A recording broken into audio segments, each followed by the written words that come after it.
دنیا کے social media پر اس وقت ایک ایسا ویڈیو ایکسپیریمنٹ وائرل ہے جس نے انجانے میں رسول اللہ صلی اللہ علیہ وآلہ وسلم کی حدیث مبارکہ کے الفاظ کی تصدیق کر کے نہ صرف اس معجزے کو ثابت کر دکھایا ہے بلکہ قرآن کریم کے الفاظ کی بھی تصدیق کر دی ہے اور ثابت کر دی ہے کہ اسلام ایک سچا دین ہے۔ اللہ کے الفاظ کبھی غلط نہیں ہو سکتے، پھر چاہے آج کی ماڈرن میڈیکل سائنس اسے 1400 سال کے بعد ہی ثابت کیوں نہ کرے۔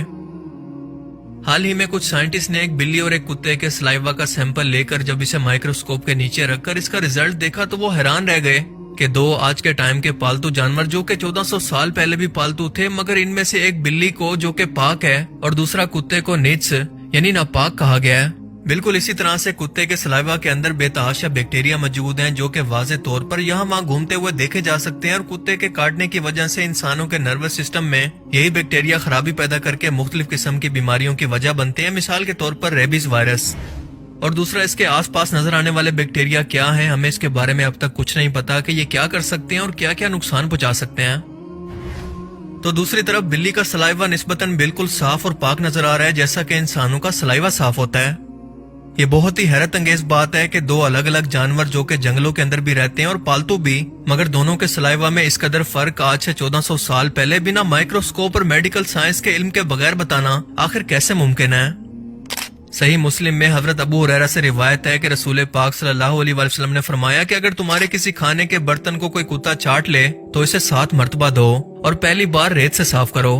اور ظاہر ہے کہ اس کی وجہ یہ تھی اور اس کے پیچھے حکمت یہ تھی کہ کتا کیونکہ ناپاک ہے، کیونکہ اس کا سلائیوا ناپاک ہے۔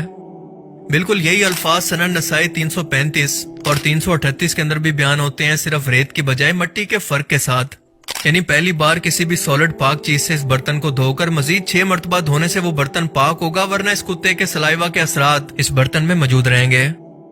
صحیح مسلم میں بیان ہوتا ہے کہ رسول پاک صلی اللہ علیہ وآلہ وسلم نے کسی شخص کو بنا ضرورت کتا رکھنے سے منع فرمایا، صرف فارمنگ اور جانوروں کی حفاظت کے لیے اسے رکھنے کی اجازت ہے، ورنہ جو شخص بنا ضرورت کے اسے رکھے گا اس کے نامہ اعمال سے ہر روز 1 قرات نیکیاں کم ہوتی رہتی ہیں۔ ایک اور صحیح بخاری کی حدیث مبارکہ کے اندر بیان ہوتا ہے کہ جس گھر کے اندر کتا موجود ہو وہاں پر رحمت کے فرشتے نہیں آتے۔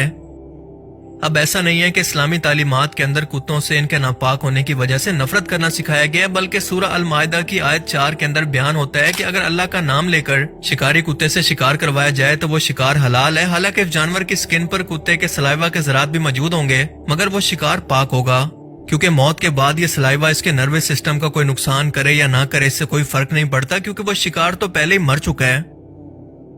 کتوں کے ساتھ رحم دلی کا حکم دیا گیا ہے، بس انہیں بنا ضرورت رکھنے کا حکم نہیں ہے۔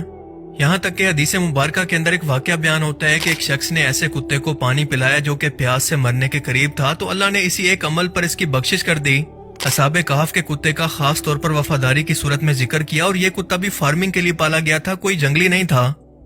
یعنی سیکیورٹی، شکار، فارمنگ یا ایک ایسا شخص جو کہ اپائے جو ضرورت کے مطابق کتے کو پال سکتا ہے مگر بنا ضرورت کے۔ اگر ہر شخص اسے گھر کے اندر پالنے لگے گا تو اس کے کپڑوں اور جسم کے ہمیشہ ناپاک ہونے کا ڈر لگا رہے گا، جس سے اس کی عبادتیں بھی ضائع ہو جائیں گی۔ جبکہ بلیوں کا معاملہ ذرا مختلف ہے۔ حضرت ابو ہریرہ صحابی کا نام بھی بلیاں پالنے کی وجہ سے بلیوں کے باپ کے طور پر کنیت کی طرح سے پکارا جاتا ہے، کیونکہ عربی زبان کے اندر ہریرہ بلی کو کہتے ہیں۔ یہ ایک پاک جانور ہے اور خود کی صفائی ستھرائی کرنا اسے بہت پسند ہے، اور اسی لیے اسے پالتو رکھنے کے علاوہ مسجد میں داخل ہونے سے بھی نہیں روکا جاتا، اور جس پانی کو بلی پی لے اس سے جسم کو بھی دھویا جا سکتا ہے اور اس سے طہارت بھی ممکن ہے۔ رسول اللہ صلی اللہ علیہ وآلہ وسلم کو بھی بلیاں بہت پسند تھی، اور عرب کے اندر یہ کہا جاتا ہے کہ آپ کی سب سے پسندیدہ بلی کا نام تھا مویزہ، مگر اس کا حدیث مبارکہ کے اندر کہیں پر کوئی ذکر موجود نہیں۔ بلیوں سے برے سلوک پر باقاعدہ سزا کی وعید سنائی گئی ہے، اور صحیح بخاری کے اندر بیان ہوتا ہے کہ ایک عورت کو اللہ نے ایک بلی کو بھوکا پیاسا رکھ کر اسے مارنے پر جہنم میں ڈال دیا۔